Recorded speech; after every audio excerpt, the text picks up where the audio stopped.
사무엘하 7장 18절부터 마지막 29절까지를 한 절씩 번갈아 읽겠습니다.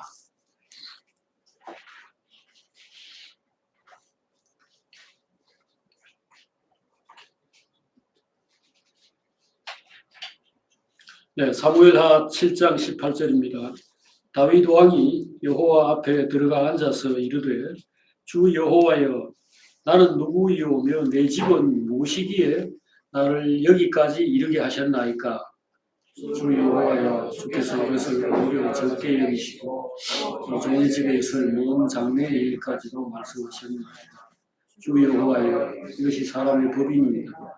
주 여호와는 주의 종을 아시오니 다윗이 다시 주께 무슨 말씀을 하오리이까. 주의 말씀으로 말미암아 주의 뜻대로 이 모든 큰 일을 행하사 주의 종에게 알게 하셨나이다. 그런즉 주 여호와여 이러므로 주는 위대하시니 이는 우리 귀로 들은 대로는 주와 같은 이가 없고 주 외에는 신이 없음이니이다.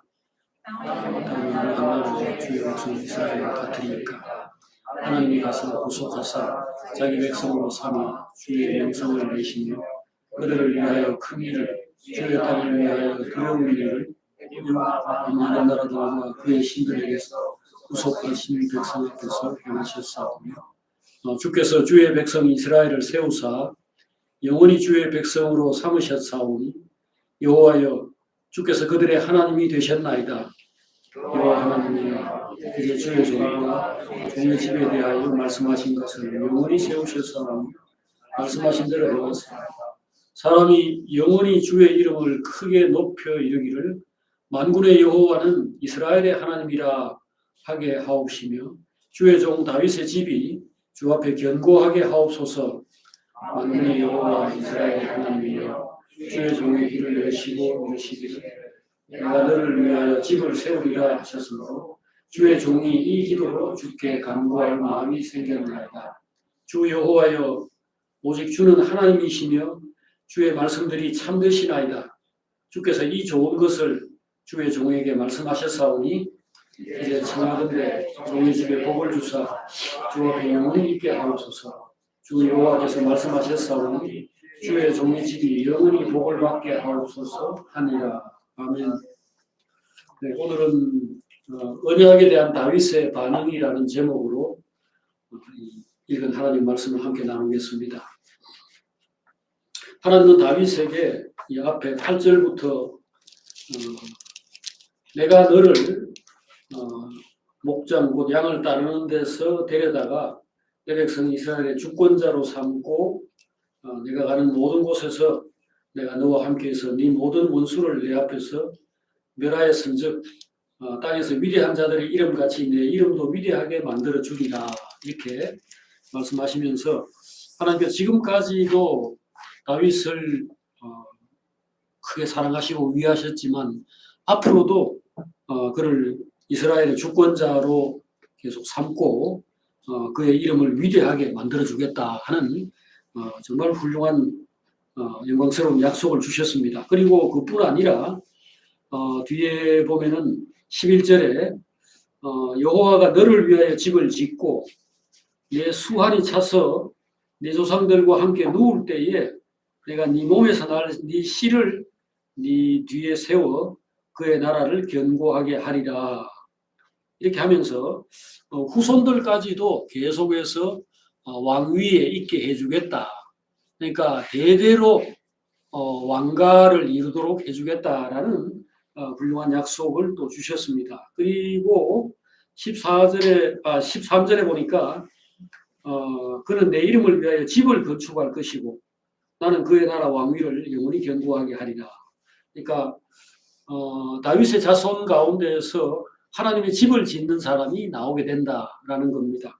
하나님의 집을 땅에 짓는다는 말은 하나님을 거기에 모시고 영원히 하나님과 함께 사는 사람이 된다라는 것이니까 그런 복이 없죠. 그리고 14절에서 나는 그에게 아버지가 되고 그는 내게 아들이 되이니 그가 만일 죄를 범하면 내가 매와 채찍으로 징계하려니와 사울에게서 은총을 빼앗은 것처럼 그 말하자면 왕위를 빼앗지 않겠다 이렇게 약속을 주셨습니다. 그래서 결국은 16절에서 말한 것처럼 너의 집과 너의 나라가 내 앞에서 영원히 보존되고 네 왕위가 영원히 견고하리라 이렇게 말씀을 해주셨습니다. 이 하나님의 말씀이 이제 바로 다윗 언약이라고 하는 겁니다. 다윗에게 하나님이 주신 약속인데 이게 하나님 하신 말씀이니까 영원히 변할 수 없죠. 이 말을 듣고 난 다음에 다윗이 감격해서 하나님께 기도한 내용이 오늘 우리가 읽은 이 말씀들입니다. 여기 이제 첫 번째로 이 18절에 보면은 주 여호와여 나는 누구이오며 내 집은 무엇이기에 나를 여기까지 이르게 하셨나이까 이렇게 하면서 하나님 보잘것없는 그 집안에 보잘것없는 목동이었던 자기를 택해가지고 이렇게 이스라엘의 왕이 되기까지 하신 것만 해도 엄청난 은혜고 정말 나로서는 상상도 못했던 그런 놀라운 복을 받은 것이다. 이거를 이제 하나님 앞에서 감격해서 이야기를 하는 거죠. 이게 이제 하나님께 감사하는 거죠. 그리고 이제 이어서 말하기를 주 여호와여 주께서 이것을 오히려 적게 여기시고 그러니까 그 받은 은혜만 해도 지금 엄청난데 거기에다 더하여서 종의 집에 있을 먼 장래의 일까지도 말씀하셨나이다. 이렇게 이야기를 합니다. 지금 이 언약 이것은 지금 현재의 다윗에게 적용될 뿐 아니라 그의 자손들에게까지 앞으로 엄청난 복을 주시겠다 하는 그런 약속인데 이걸 어떻게 저에게 또 말씀을 해주십니까 하면서 감격하고 감사하는 그런 말을 이제 하는 거죠. 그러면서 그는 이렇게 얘기합니다. 이것이 사람의 법입니다. 19절에 7장 19절에서 다윗은 하나님이 그에게 하신 이 약속이 사람의 법이다라는 표현을 썼습니다. 이게 무슨 말인가? 이게 우리가 지금 가지고 있는 성경은 그 개정개혁판이라고 하는 성경인데 요 이전 성경을 그냥 개역 성경이라고 합니다. 개역 성경. 근데 요거 이전 번역에는 이것이 인간의 규례입니다. 인간의 규례라는 말로 표현했어요. 이것은 이제 영어로 하면은 하나님이 사람을 다루시는 일반적인 방식이다. Usual way of dealing with man. 그러니까 하나님이 통상적으로 하나님이 사람을 대하실 때에 이런 원칙을 따라서 사람을 대하는 바로 그런 원칙이다. 그런 이것이 규정이다. 그런 얘기입니다. 그러니까 지금 하나님이 다윗에게 하신 이 말씀이 결국은 앞으로 인류를 하나님이 대하시는 대법칙이 될 것이다. 그런 얘기입니다. 그러니까 인류를 구원하고 세상을 움직이고 사람들 속에 하나님이 이제 들어오셔가지고 간섭도 하시고 일도 하실 때에 제일 중요한 그 어떤 기준, 원칙이 된다는 겁니다. 그게 뭐냐? 다윗 언약이라는 겁니다. 요거는 앞에 아브라함 언약이 먼저 있었는데 그 아브라함 언약이 다윗 언약의 기초입니다. 그래서 한마디로 말하면 아브라함 언약과 다윗 언약은 하나님이 세상을 다루실 때의 기본 원칙이다. 이런 이야기가 되겠습니다. 그러니까 우리가 어떤 때 보면은 하나님이 살아계시다면 왜 세상 일이 이렇게 돌아가도록 이렇게 내버려 두시나? 하나님은 무심하다 또는 하나님은 뭐 하시나? 이렇게 하나님에 대해서 이제 원망을 하거나 또 의아해하는 사람들이 있죠. 이상하다. 이게 하나님이 분명히 살아계시면 이런 걸 그냥 두지 않을 텐데 또는 이런 건 이렇게 하실 텐데 이렇게 사람들이 하나님에 대해서 잘 모르니까 그런 말을 할 때에 하나님이 만약에 그에게 응답하신다면 이렇게 말씀하시는 겁니다. 나는 아브라함 언약과 다윗 언약을 맺었을 뿐이다. 물론 그 앞에 노아 언약이 있고 그보다 더 먼저 아마 최초의 언약이라고 할 수 있겠죠. 아담 언약이라는 것도 있습니다. 아담 언약은 뭐 형식적으로는 언약의 형태로 준 건 아니에요. 그 창세기 3장에 보면은 하나님께서 여자의 후손이 뱀의 후손과 결국은 싸우게 되는데, 뱀의 후손은 그러니까 뱀이죠. 그냥 뱀은 여자의 후손의 발꿈치를 물고, 그 다음에 여자의 후손은 뱀의 머리를 부숴버린다. 이런 이야기를 했습니다. 근데 이걸 무슨 언약이라고 하느냐? 하나님이 그렇게 할 거라는 거니까, 하나님 그렇게 여자의 후손을 통해서 뱀을 이렇게 박살낸다. 이런 그 계획을 이야기하신 것이고, 이것은 약속이죠. 그러니까 그걸 언약이라고 하는데, 이 언약이 왜 중요하냐? 여자의 후손이라는 것은 결국은 예수님을 얘기하는 겁니다. 그리스도. 그가 마리아에게서 태어났고 아버지와 엄마가 이렇게 함께 해서 태어난 아이가 아니고 그냥 성령으로 엄마만 통해가지고 나왔다 해서 여자의 후손이라고 일컬어집니다. 그 여자의 후손은 결국 예수 그리스도를 말하죠. 이 예수 그리스도가 마귀를 멸하신다는 거죠. 마귀를 멸하면은 멸하는 거지. 그게 우리하고 무슨 상관이냐. 그게 무슨 사람의 법이고 인간의 규례냐. 지금 사람이 마귀에게 사로잡혀가지고 죄 짓다가 지옥으로 떨어지고 있으니까 마귀를 박살내면은 사람이 거기서 해방이 된다. 그런 원리죠. 물론 이게 모든 사람에게 다 100% 적용되는 건 아닙니다. 그걸 믿는 사람, 그거를 마음을 열고 받아들이는 사람들에게, 예수를 믿는 사람에게 그런 자유와 해방과 구원이 적용되죠. 근데 어쨌든 간에 그 길을 여자의 후손이 열은 겁니다. 구원의 길을 열은 겁니다. 그래서 이게 아담 언약이라고 해서 아담이 죄 짓자마자 하나님 즉각 달려가가지고 예수 그리스도를 상징하는 가죽옷을, 가죽옷이라는 것은 짐승의 가죽으로 만든 옷 아닙니까? 그 짐승의 그 가죽으로 옷을 만들려면 짐승이 죽어야 되잖아요. 껍데기를 벗겨야 되잖아요. 그러니까 이게 예수님의 희생을 상징하는 건데, 그걸 가지고 사람을 구원한다라는 약속으로 보는 거죠. 이게 아담 언약이고, 그 다음에 노아 언약이라는 게 있습니다. 노아 언약은 창세기 8장 9장에 나오는데, 그것은 하나님께서 다시는 세상을 물로 심판하지 않는다 하는 약속입니다. 그래서 그 언약의 징표도 있죠.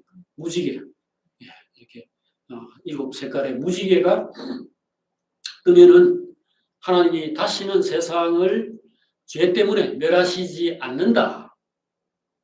물론 영원히 그런 건 아니고요. 어느 때는 멸하는데 그때가 되기 전까지는 죄질 때마다 두들겨 패고 죄질 때마다 죽이고 없애고 하지는 않는다. 그래서 하나님 말씀하셨죠. 아침에 해가 뜨고 저녁에 해가 지고 낮과 밤이 그렇게 있고 추위와 더위가 있고, 즉 봄, 여름, 가을, 겨울이 진행된다 이겁니다. 그러니까 이게 뭡니까? 이 노아 언약이라는 것은 우리의 삶이 일정하게 유지되도록 하나님께서 말미를 주신다는 겁니다. 죄질 때마다 그대로 와가지고 중단, 그리고 심판하고, 그렇게 하면 세상은 그날로 문을 닫아야 되겠죠. 그렇게 하지 않고 악인들이 설치고 이렇게 하더라도 하나님이 꾹 참고 적어도 마지막 날까지는 시간을 주신다는 겁니다. 이것은 베드로후서 3장에서 그렇게 설명해 놨죠. 하나님은 천년을 하루처럼 삼으시고 하루를 천년처럼 생각하는 분이다. 그렇게 해서 구원을 얻도록, 모든 사람들이 구원을 얻도록 오래오래 참으면서 기회를 주신다, 이렇게 이야기를 했죠. 이게 노아 언약입니다. 지금 아담 언약과 노아 언약을 설명을 드렸습니다.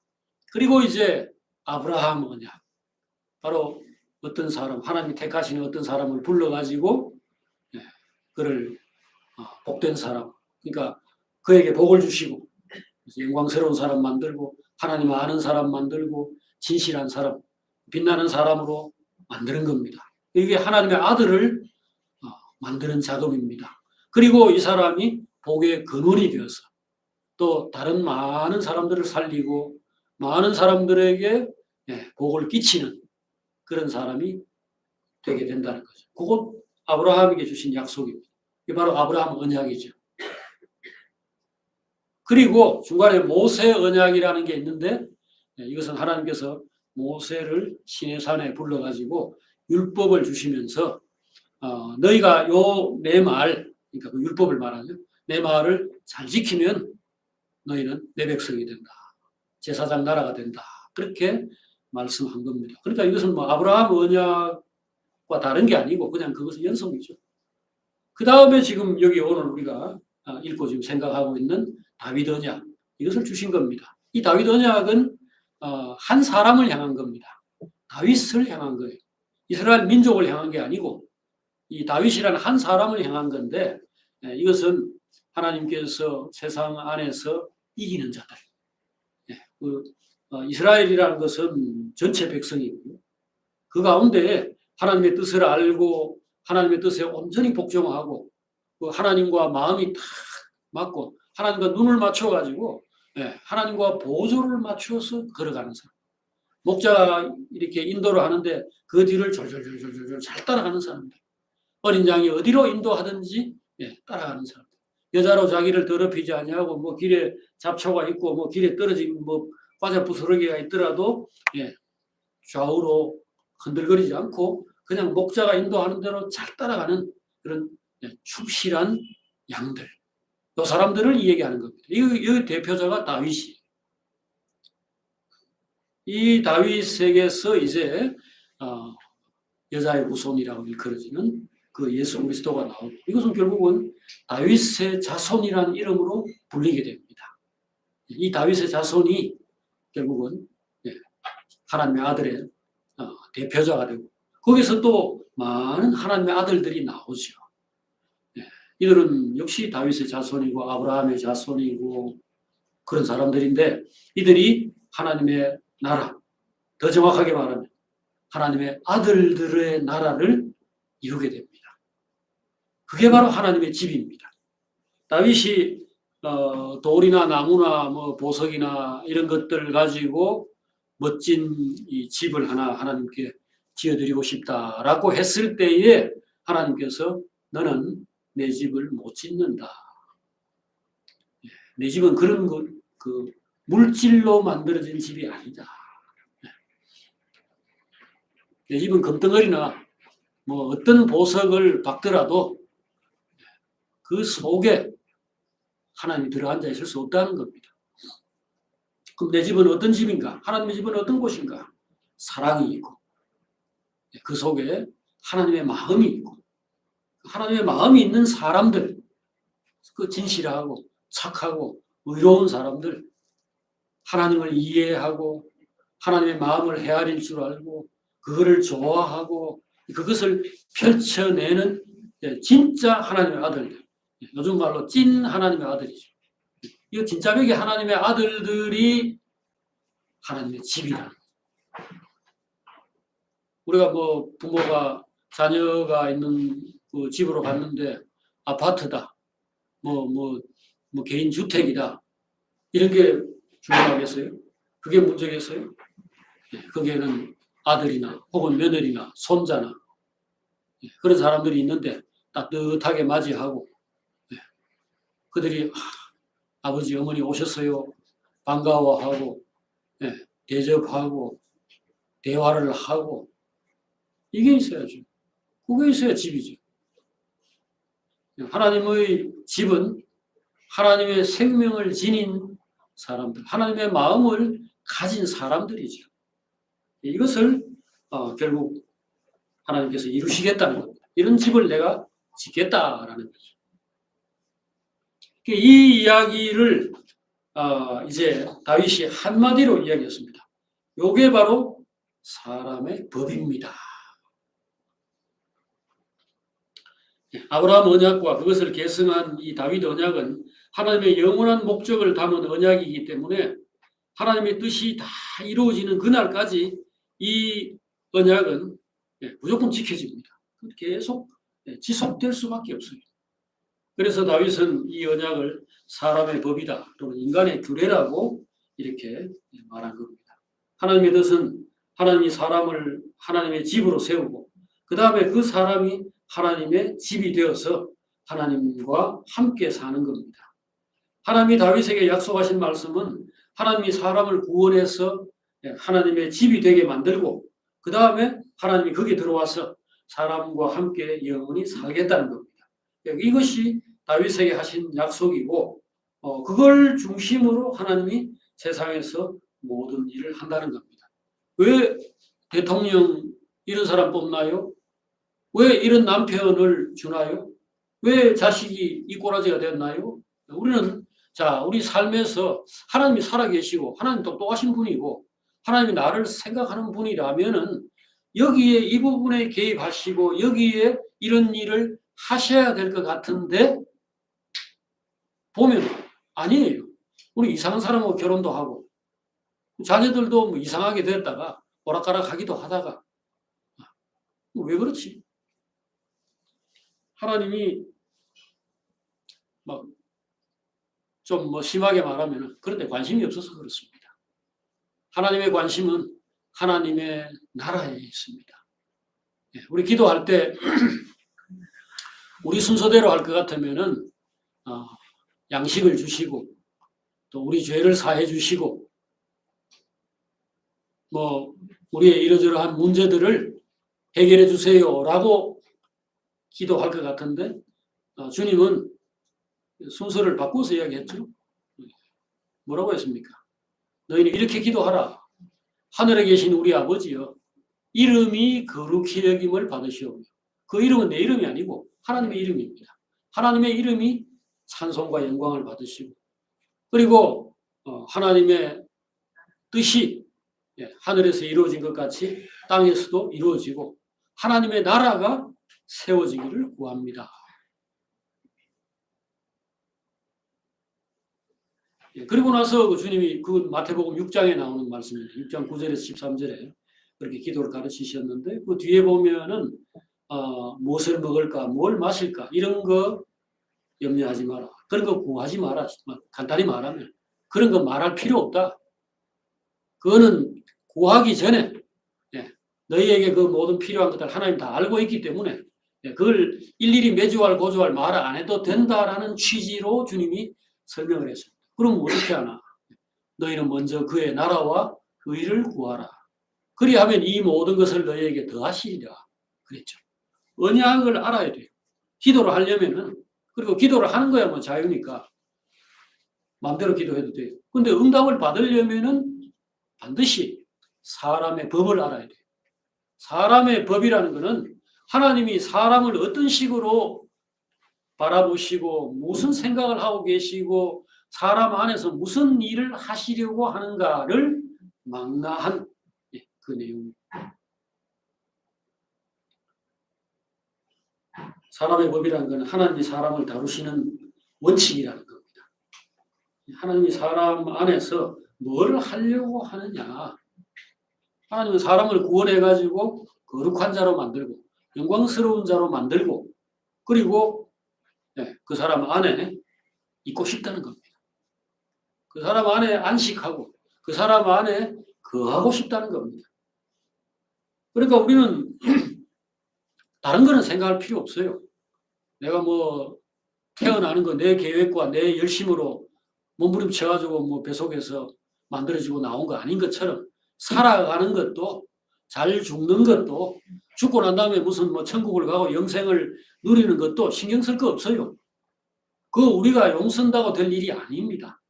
다 하나님이 정하신 대로 되는 겁니다. 하나님의 정하심을 알아야 돼요. 하나님의 정하심이 뭐냐 하면 우리가 하나님의 아들이 되어서 그 하나님의 영원하신 아들 독생자처럼 하나님을 기뻐하고 하나님을 좋아하고 하나님을 사랑하고 하나님과 함께 있기를 원하는 그런 진짜 하나님의 애인, 진짜 하나님의 아들이 되는 게 하나님의 목적이고 목표라는 겁니다. 그러면 그 사람 무조건 잘 될 수밖에 없지 않나요? 그 사람 굶어 죽거나 뭐 길바닥에서 그걸 내동댕이 쳐지고 그렇게 될 수 있나요? 하나님의 집이고 하나님의 애인이고 하나님의 친구이고 너희가 내가 말하는 대로 행하면 내 친구라. 주님이 언제나 그 제자들을 향해서 가진 생각이 그거였습니다. 목표가 그거였다고. 이건 애인으로 삼고 싶다는 겁니다.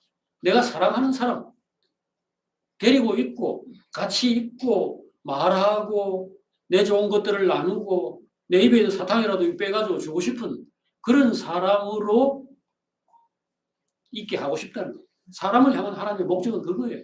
그게 사람의 법입니다. 그게 인간의 규례라고.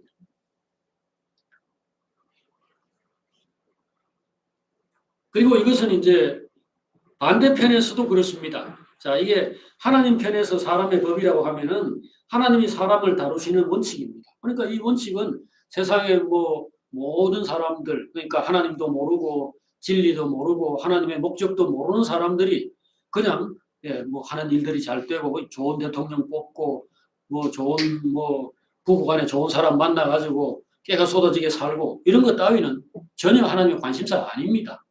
세상은 이미 저주받았고 물로 하나님이 홍수로 심판하셨을 때 그때처럼 지금도 즉각 심판해서 다 멸하고 싶어 합니다. 왜냐하면 그들이 하나님을 대적하고 사탄과 합작해가지고 악을 저지르고 사니까요. 그런데 구원받을 사람들을 위해서 지금 기다리는 거예요. 그러니 이 세상에 어디에 개입한다는 겁니까? 하나님이 한국을 무슨 선진국으로 만들며 미국에 뭐 트럼프보다 뭐 예를 들어서 뭐 누가 낫다. 그러면 네 하지 말고 그 괜찮은 사람 지도자 해라. 개입을 왜 한단 말입니까? 하나님 이 세상에 관심이 없어요. 세상에 대해서 관심이 있는 유일한 대상은 여기 지금 사람의 법이라고 하는 이 원칙이 다윗과 맺은 언약입니다. 다윗이 잘 되고 다윗의 자손이 잘 되고 다윗을 형통케 하고 다윗을 지켜 보호하시는 그뿐이에요. 그게 사람의 법이라는 겁니다. 여러분들이 세상에 대해서 또는 뭐 정치, 뭐 경제 이런 문제에 대해서 이걸 분명하게 해야 돼요. 하나님 세상을 사랑하시는가? 사랑하십니다. 하나님 세상을 이처럼 사랑하사 독생자를 주셨으니 이는 저를 믿는 자마다 영생을 얻게 하려 함이라. 맞습니다. 한 명이라도 디모데전서 2장 4절에서 그랬죠. 하나님은 모든 사람이 구원에 이르기를 원하십니다. 모든 사람이 진리를 알고 모든 사람이 구원을 받기를 원하시느니라. 이게 하나님의 심정이에요. 이 세상의 모든 사람들은 하나님이 만드신 하나님의 자녀들입니다. 큰 틀에서 볼 때. 그런데 그들이 하나님을 대적하고 마귀와 하나가 되어가지고 하나님 나라를 무너뜨리고 이 진리의 세계를 파괴하고 악의 세계를 구축하려고 할 때 이거를 허용하면은 이 세상에 하나님의 뜻이 서지를 못해요. 단 한 명이라도 하나님을 알고 진실하게 살려고 하는 사람이 있다면 하나님은 그들을 중심으로 이해해야 됩니다. 소돔 고모라 멸망될 때 그 소돔 고모라의 멸망은 아브라함을 위한 겁니다. 롯이 거기로 갔고 이것은 아브라함이 배신당한 거죠. 나는 우리 삼촌보다 이 물질의 풍요나 이 세상의 화려함 이게 더 좋아. 결국 그런 선택입니다. 그런데 그 선택을 그냥 그대로 내버려 놓고 있으면 아브라함은 힘이 없어요. 아브라함은 혼자 아닙니까? 그래서 소돔 고모라를 심판하러 가시기 전에 하나님이 아브라함에게 와가지고 내가 너를 왜 뽑았느냐? 내가 너를 왜 구원하고 왜 택했느냐? 너를 의의 나라를 세우라고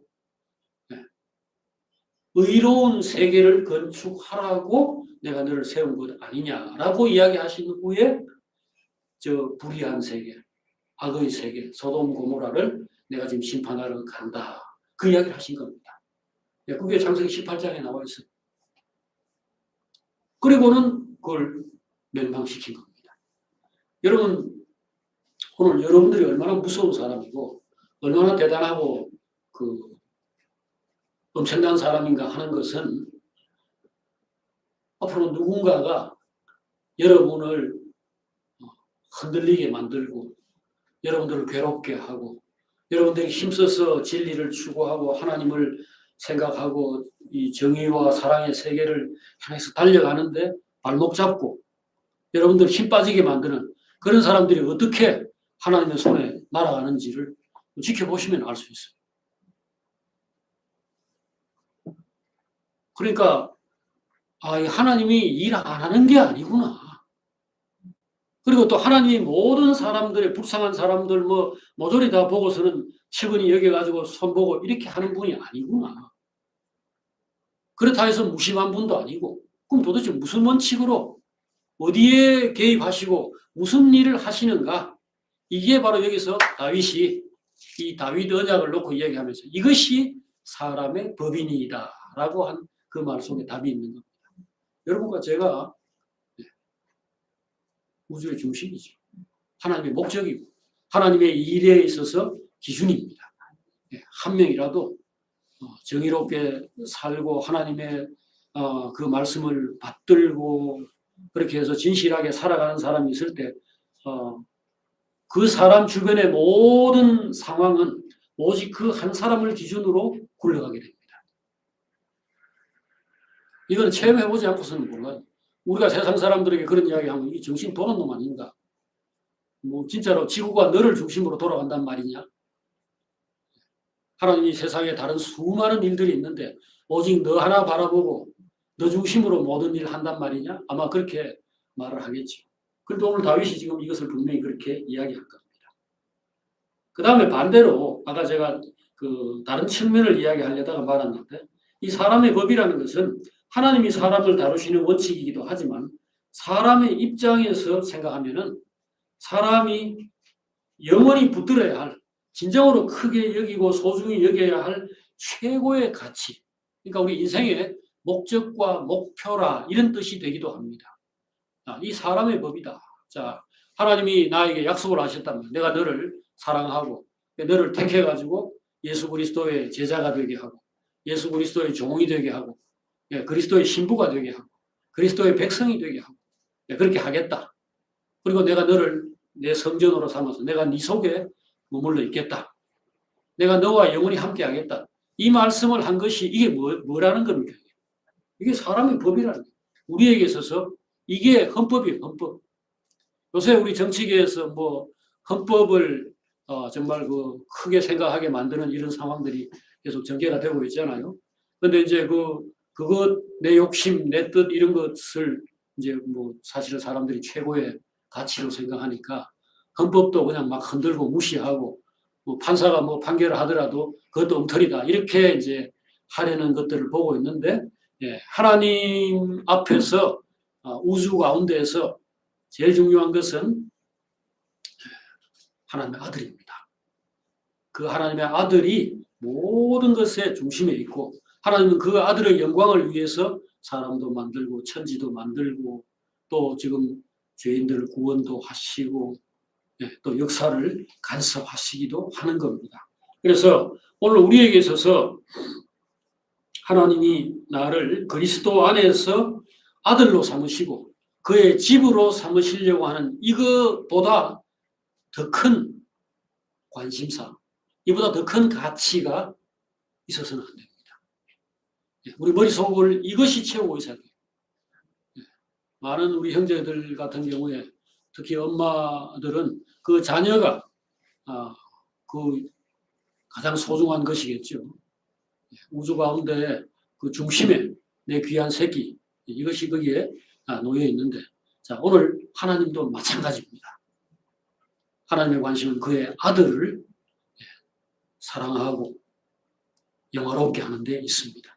그래서 우리 주님이 아버지 앞에서 기도를 하실 때에도 이 요한복음 17장에 보면은 그가 기도를 시작하는 자리에서 이렇게 이야기하는 것을 볼 수가 있습니다. 이 요한복음 17장 1절에 아버지여 때가 이르렀사오니 아들을 영화롭게 하사 아들로 아버지를 영화롭게 하게 하옵소서.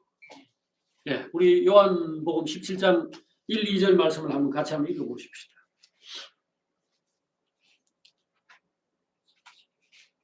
자, 이게 주님의 마지막 기도이기도 하고 가장 중요한 기도인데요. 자, 여기 1절부터 이 4, 5절 이 내용까지가 굉장히 중요한 진리를 이야기하는데 이게 바로 사람의 법입니다. 자, 한 목소리를 한번 읽어보겠습니다. 예수께서 이 말씀을 하시고 눈을 들어 하늘을 우러러 이르시되 아버지여 때가 이르렀사오니 아들을 영화롭게 하사 아들로 아버지를 영화롭게 하게 하옵소서.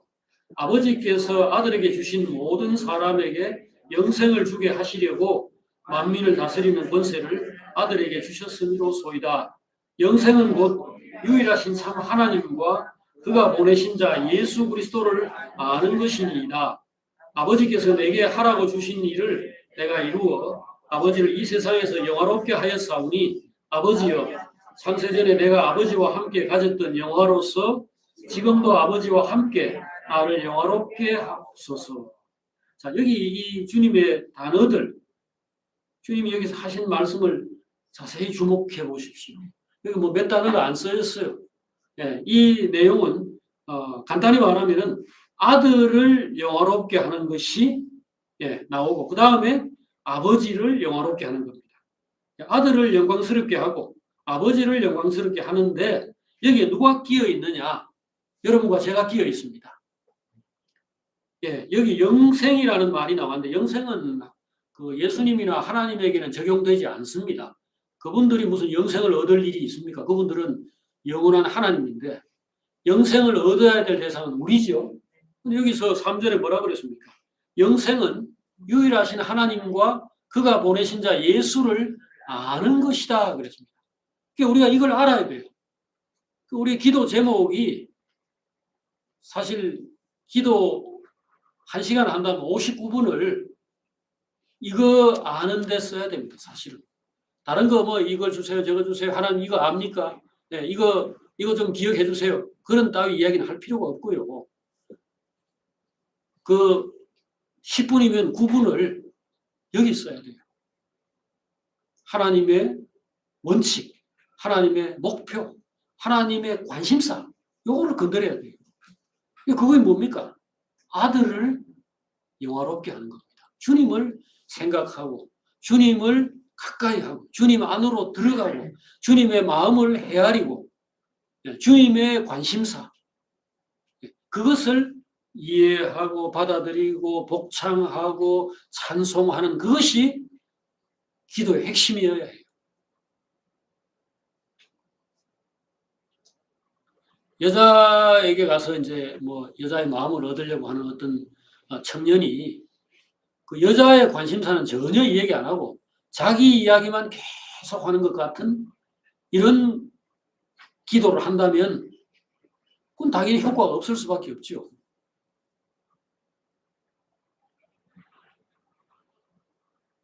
내가 어디 아프다, 내가 어디가 좋다, 내가 뭘 잘했다, 내가 이런 필요가 있다. 그거 내 앞에 와서 왜 얘기하느냐고. 하나님의 관심은 그리스도입니다. 영생이라는 게 잘 먹고 잘 살고 죽어서 지옥 안 가고 천국 가는까지 다 포함해가지고 이 한 단어로 이터널 라이프, 영원한 삶, 정말로 질 높고 정말로 행복하고 최고의 삶을 말하는 이 단어가 뭘 가지고 지금 여기서 설명이 되느냐면 다른 거 아니고 하나님이 그의 아들에 대해서 어떻게 생각하고 있고 그 아들을 영화롭게 하려는 이것과 관련되어 있다는 겁니다. 주님의 기도의 내용이 1절에 바로 선명하게 나왔잖아요. 하나님 아버지 때가 왔습니다. 이게 뭡니까? 십자가를 지금 곧 져야 될 상황이라는 겁니다. 그 십자가를 지면은 어떻게 되는가? 아들을 영화롭게 하는 겁니다. 자기가 십자가 지는데 자기가 왜 영화롭게 돼요? 이걸로 수많은 애인들 얻거든. 수많은 자기 백성, 주님이 왕이 되는 겁니다. 주님이 신랑이 되는데 이 신랑이 뭐 삼천국력 거느린 무슨 의자왕처럼 정말로 자기를 사랑하고 자기를 위하고 자기와 하나가 되는 이런 신부들을 떼거리로 얻는 거거든요. 그러니까 주님이 십자가 지기 전에 요한복음 12장에서도 그렇게 얘기했죠. 인자가 영광 얻을 때가 왔도다. 하늘의 밀이 땅에 떨어져 죽지 아니하면 하늘 그대로 있고 죽으면은 많은 열매를 맺는다. 그 말씀을 하셨잖아요. 이 지금 주님의 마음이 어떠한가를 우리가 이해하고 본받아야 돼요. 그리고 그 주님을 사랑하고 그 주님을 우리의 인생의 유일한 사실 목표와 목적으로 삼아야 합니다. 영생은 공부 잘하고 뭐 눈치 보고 말 재치 있게 하고 그 뭐 순간의 선택이 10년을 좌우한다는 식으로 어느 순간에서 이거 돈 벌 때 딱 제대로 된 선택하고 결혼할 때 제대로 된 선택하고 직장 갈 때 뭐 그런 식으로 모든 거를 하나하나 일을 살펴서 그 속에서 최선의 선택을 해나가는 걸로 얻는 게 아니라는 겁니다. 그렇게 할 수도 없고요. 그렇게 해도 되는 게 아닙니다. 지금 저기 우리나라에서 지금 지탄을 받고 있는 이런 그 엉터리 정치가들, 이 사람들이 어떤 사람들입니까? 초등학교 때부터 대학 졸업할 때까지 전교 1등 하던 사람들입니다. 그렇게 공부 잘하고, 그렇게 판단력이 있고, 그렇게 몸도 건강하고, 그렇게 또 관운 뭐 어떻게 했었는지 간에 출세하고 성공 다 했잖아요. 근데 내면에 기쁨과 평화, 우리 성령의 열매라고 하는 사랑, 희락, 또 화평, 따뜻함, 다른 사람들과 함께 살고, 그래서 사람들이 그를 좋아하고, 그도 사람들을 좋아하고, 그래서 뭐 밥을 먹든 죽을 먹든 행복하게 사는 사람이 됐습니까? 영생은 유일하신 참 하나님과 그가 보내신 자 예수를 아는 것입니다. 예수 그리스도 안에 뭐가 있는지, 그 사람의 성품이 어떠하며 그 사람의 영광이 무엇인지를 아는 겁니다.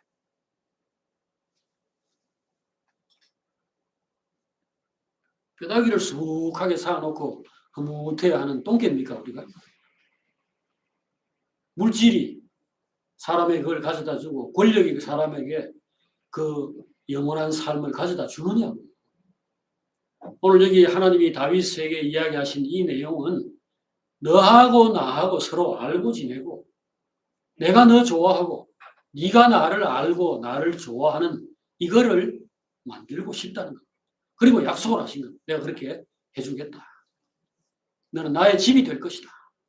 내가 너의 집을 세우고 그 다음에 너는 나의 집을 세우게 될 것이다. 그 집을 세운다는 게 뭐 무슨 빌딩을 세우는 게 아니에요. 지가 하나님을 닮는 집이 되는 거죠. 하나님이 그런 사람을 먼저 만드시고 그 사람이 곧 하나님의 성전이 되는 겁니다. 그러니까 이거 뭐 엄마가 애를 낳아가지고 잘 키워가지고 나중에 잡아먹는 것과 같습니다. 그 아들이 자기에게 참 안식처가 되고 기쁨이 되고 기업이 되고 성경에서 말하는 기업이라는 게 그 회사 기업 이걸 말하는 게 아니고 그 사람이 벌어먹고 사는 어떤 뭐 땅, 농민 같으면 땅이고 뭐 어부 같으면은 그 배와 어장 이런 것들을 기업이라고 하는 겁니다. 이 삶의 기초, 삶의 미천을 얘기하는 겁니다. 그러니까 뭐 그 옛날에 농사 짓던 이런 사람들에게 이제 땅이 소중하고 그다음에 아들들이 소중하지. 농사를 지을 사람이 있어야 되니까. 하나님에게도 마찬가지예요. 하나님을 알고 영생은 유일하신 하나님과 그가 보내신 자 예수 그리스도를 아는 것이니이다. 요 아는 사람들, 이게 영생을 가진 사람들이고 이 사람들이 앞으로도 또 영생을 누리게 되죠. 여러분과 저는 잘 살려고 하는 것이 지금 이 예수를 믿고 오늘 또 교회 생활을 하고 이렇게 교제를 하는 것의 목적인 사람들 아닙니까? 그러면 잘 살아야죠. 잘 살려면은 목표가 분명해야 됩니다. 내가 뭘 추구하고 있나? 어디로 가고 있나? 이게 분명해야 돼요. 우리 교회는 이 지금 상당히 시간이 오래 지났는데 30년쯤 됐어요. 지금 이제 교제를 시작한 지. 근데 집도 없고 절도 없고 아무것도 없습니다. 그 뭐 번듯한 내용이 하나도 없다. 자, 겉으로 보면 그렇죠. 자, 그런데 우리에게 정말로 우리가 불안해하거나 이제까지 뭐 했노? 우리가 이런 것이 무엇이냐? 라고 이야기할 때 정말로 부끄럽게 생각해야 된다면 부끄럽게 생각해야 될 내용, 자랑스럽다면 자랑스러워야 할 그 내용이 따로 있다는 것을 항상 기억하시기 바랍니다. 우리 안에 뭘 만들었냐? 뭘 이루었냐? 무슨 집을 세웠느냐? 여기에 사랑의 나라가 조금이라도 이루어지고, 저는 항상 그 생각하기를 너무 거창한 목표를 세우면은 추상적이고 좀 어렵다고 생각이 되니까 현실적인 목표, 아주 최소한 이 정도는 돼야 된다라는 목표를 일단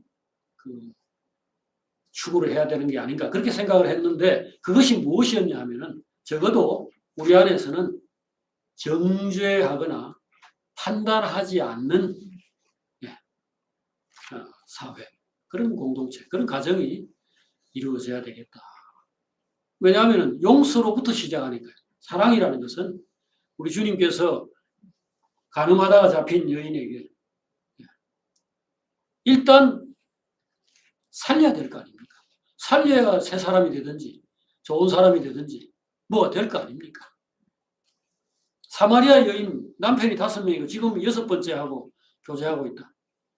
그거를 몰라서 말을 안 한 것이 아닙니다. 그 말하면 뭐 하겠습니까? 자기 안에 배고프고, 자기 안에 결핍이 있고, 자기 안에 외로움이 있고, 자기 속에 그 남자 10명 아니라 100명이라도 해서 나는 살아야 되겠다. 결국 이게 뭡니까? 영생인데. 영생을 추구하는 그게 사람에게 자연스러운 본성이고, 근데 그거 만족이 안 되면 그냥 포기할 수는 없고, 우리 어지간한 사람들은 포기하죠. 남편 시원찮은 사람 한둘 만났는데 안 됐다. 그럼 치우고 살자. 그러는데 자, 이 욕망이 끝까지 뻗치는 사람도 있단 말이죠. 그런 사람 열정이 있고 사실은 대단한 사람들이죠. 나는 기어이 행복해야 되겠다. 주님 그거 조금도 판단하지 않았습니다. 너 왜 이렇게 못됐냐? 너 왜 이렇게 지저분하냐? 나오질 않고 주님이 분명히 답을 제시했죠. 이 물을 마시는 사람은 다시 목마르지만 내가 주는 물을 마시는 사람 영원히 목마르지 않는다. 그걸 인정한 겁니다. 인정. 그러니까 우리 안에서 적어도 사람을 용납하고 사람을 살게 만들려고 하는 것들이 우리 안에 있어야 한다는 겁니다. 그게 시작일 뿐입니다. 그렇게 해서 실제로 사랑으로 연합하고 하나가 되고, 그래서 그 안에 기쁨이 충만하고 정말 이 안에 여기가 천국이구나 이렇게 되는 것은 그 다음 우리가 이제 목표로 삼는 건데, 일단은 여기서 어느 누구도 남에게 비판을 받지 아니하려거든 남을 비판하지 말라. 네가 헤아리는 그 헤아림으로 너도 같은 헤아림을 받게 된다. 내 눈에 대들보가 박혀 있는데 다른 사람 눈에 있는 티끌을 보려고 하지 마라. 저는 항상 그걸 생각하죠. 그래서 우리 형제들이 집을 짓는 사람이고, 우리가 지금 이 교회를 어떻게든지 영광스럽게 만들어서 하나님이 이 안에 거하시고 하나님이 이걸 통해서 찬송을 받으시고 하는 세계를 우리가 꿈꾸고 있고 그걸 추구를 하는데 방향이 그것이어야 합니다. 여기는 진짜 가난한 사람들만 모였는가, 무관심한 사람들만 모였는가, 왜 이렇게 세월이 지났는데도 뭔가 거창한 이런 것들이 만들어지지 않고 조직이나 이런 것들이 시원찮은가, 그거를 볼 것이 아니고, 여기 지금 하나님이 다윗에게 하신 약속, 하나님이 다윗에게 집 지어라 하지 않았잖아요. 정말로 지금 해야 될 일은 하나님이 집을 짓는 것에 협조하는 겁니다.